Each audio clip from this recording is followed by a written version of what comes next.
was just a bit weird when I dressed up to go on stage, really. Yeah, I've always thought, you know, when I go on stage, it's a bit like going to a wedding, and I always try to wear something good that I wouldn't normally wear in the week, and it just got a bit extreme at times. But, yeah, I think the last time I did something really that people would associate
Adam Ant is a legendary figure. You don't mind me saying that, do you? It's very kind of you. So I'm blushing. Thank you. How's that? Started life as Adam and the Ants in the late 1970s. Tell us something about the old punk days with the Clash and the Sex Pistols. Oh yeah, it's all in my book. I've been writing about it since '76, and I when I want to laugh, sometimes I look back on it. It was, I'd sort of sum it up with, it was a lot of excitement, you know. And I saw the Sex Pistols in 1975 when they were just their first ever show, and then I sort of realised something was going to happen.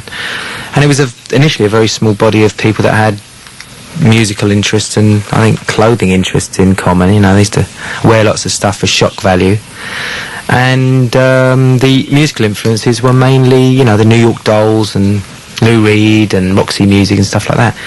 And I think it was really misinterpreted and presented badly by the press, who said all punks spit when they like something. So there's guys like us up on stage getting spat at, you know.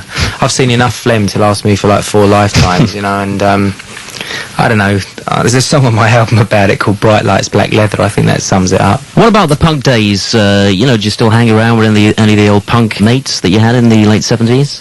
Well, Marco is like my partner in crime, really. We've been writing together for years. We were both at the early Pistols concerts, but I don't bump into that many, but when I do, we have a good natter about it. They're probably all married with kids now, are they? John Savage is a guy who's writing a book about the Sex Pistols called England's Glory, which is going to be the first book, accurate book, about what happened, why it happened, and how important it was. Because I think punk has been presented as a joke, because the media thought it was a passing fad. Well, it wasn't a passing fad, because what it did was sprout all the 80s musicians like myself, you know. They all had come from that background, and they all had played live, so when their success came along, they were able to carry it through. And I'm glad he's writing the book. I see Billy Idol zooming around on his Harley, or at least until last week. That's right, I heard about that. I see Brian Setzer, although he was American, and you know, whenever you bump into someone, they're always well dressed, and that's a nice indication. What about, I mentioned about all your old punk guys, maybe they're married with children now. What about your personal life? Yeah, I know it's a probing question. You've been living in LA, is that right? I've been working in LA and living there merely because it's a good place to have a base, and I now have a green card, so I can come and go. But I always consider England to be my home, and have been coming backwards and forwards quietly for years. But I believe there's certain periods of your life where you have to go to a certain place and work there, and that happens to be the place where I could do what I wanted to do, which was act and write. And that was a good place to centre everything. Right, we'll talk more about what you've been doing the last 4 or 5 years in just a moment, as we listen to a couple of really big hits that you had in the days of Adam and the Ants. Here on 97.4 Red Rose, we've got Ant Music, which probably started it all. Well, it started the nation of ants, really, didn't it, for you? Yeah, it was really it was actually the first video. There wasn't a video made for Dog Eat Dog, which was the first hit, and Ant Music was really the first video, you know, pulling the giant plug out of the wall and you know, throwing the knife into the jukebox and all that stuff, and that set the video off, and really from that I think people got into the look.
When was it when you went solo, Adam? Was it the early 80s? Yeah, after Prince Charming, I did 2 albums with that group, Adam and the Ants, with Terry and Chris and Kevin Mooney, and then Gary Tibbs and Marco. And after Prince Charming, we'd really been on the road solidly for 2 years without a break. And I think had we had a rest in between albums and had a rest after, we probably wouldn't have split up, but we did. And I then went on to make my first solo album, which was Friend or Foe, and Goody Two Shoes was the first record from it, and that was a #1. So it set me in good stead for a solo career. And but at that point, I went to America to work really, and did large tours of America.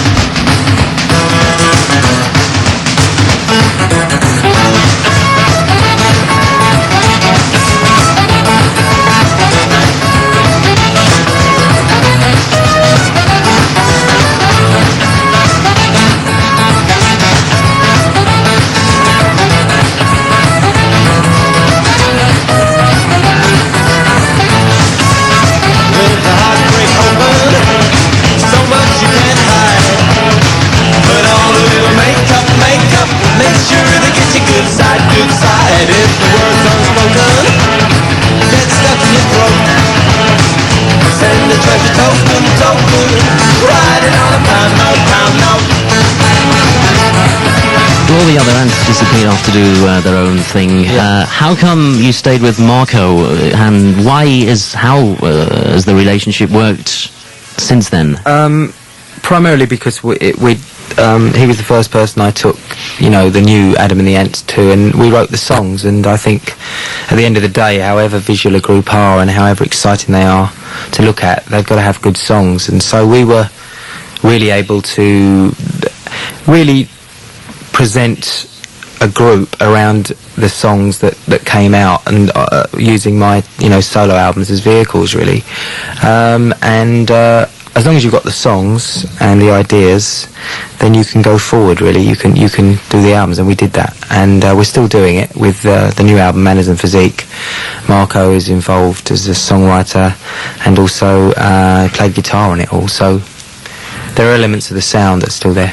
And this is the first album in about 5 years, Yes, really, isn't it? Well, actually, there was the last album that came out, although CBS didn't particularly release it for some reason, was the Greatest Hits album, Adamant Hits, which came out in '86, and it was a compilation video as well, which it's a sad thing, really, because it's got 13 of the hits on and 13 videos, 2 of which had never been seen before. They were done before we started making them, and I think they'll probably re-release that. I hope they re-release that at the end of the year or sometime soon.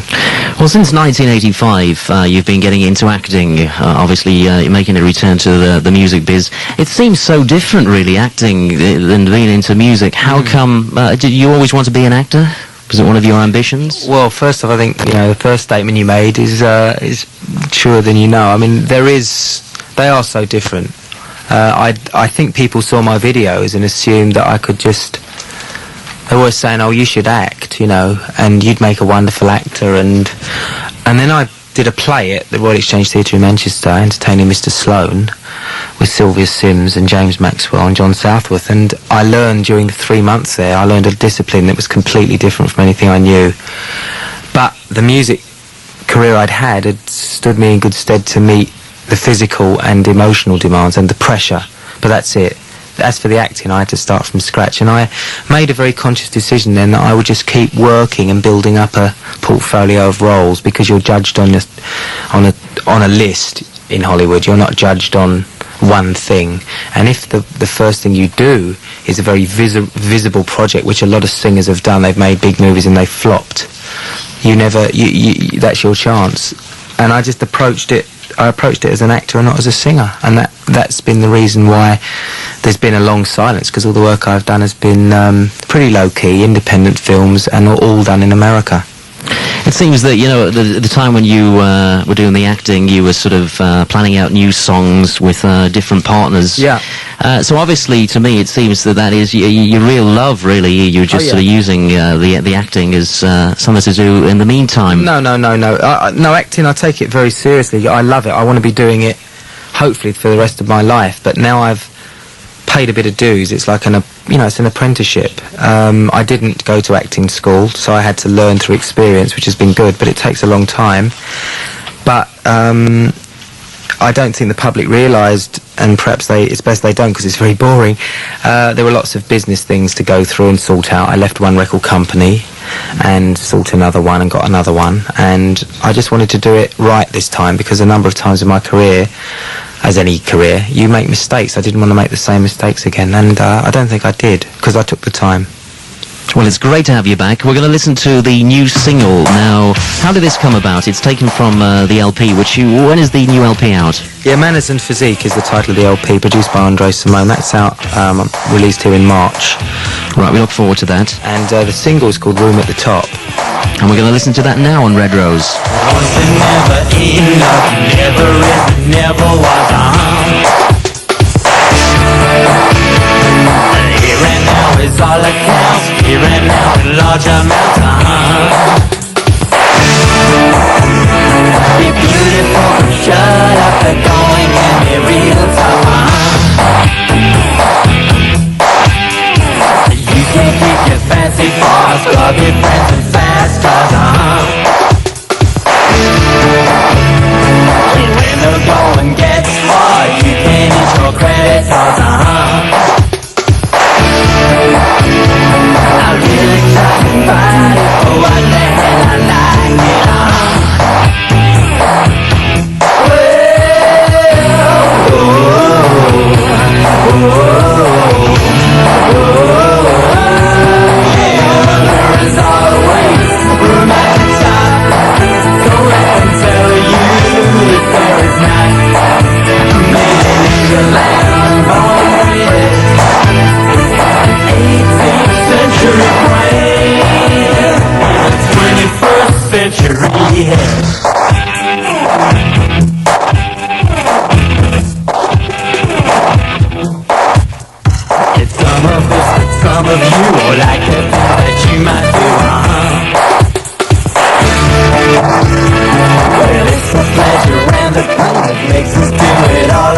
taster for the forthcoming LP from Adamant, and it's the brand new single. It's on the Red Rose playlist at the moment, Room at the Top.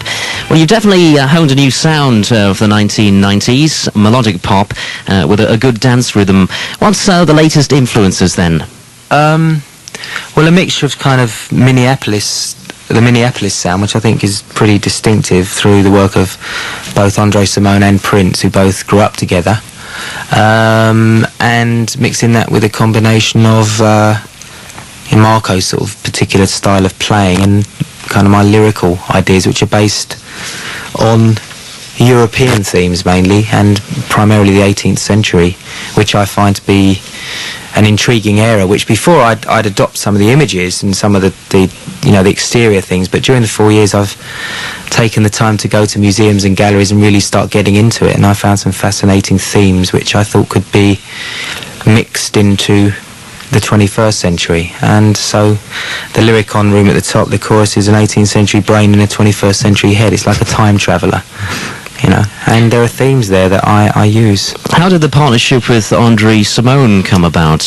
Well, I've met Andre on the road when he was playing with Prince, and I think we played San Francisco, and they were doing 1999 or something, and we were in the night before them. We went to see them, and I met Andre then, and he used to wear these amazing pink zoot suits, really baggy suits, and I said, "Where'd you get that suit from?" He said, "My sister made it." And I didn't see him again for about another 3 years, and then we met up again, and he had a better suit on, because Andre's to me he's like a Duke Ellington character of the 90s, a total multi-instrumentalist. He records all his own stuff, produces Jodie Watley. He's recording his own album now on MCA, and we started talking about the possibility of writing together for the album, not producing initially, just writing, because I wanted to go outside of the Ant Marco relationship. And we started writing. He gave me a few tapes of some tunes, and I put some lyrics down. And then we started talking about our influences, and we both came to the conclusion that we both enjoyed the visual side of things. He'd grown up with Parliament Funkadelic, and I'd grown up with Roxy Music. And we wanted to do something else, so...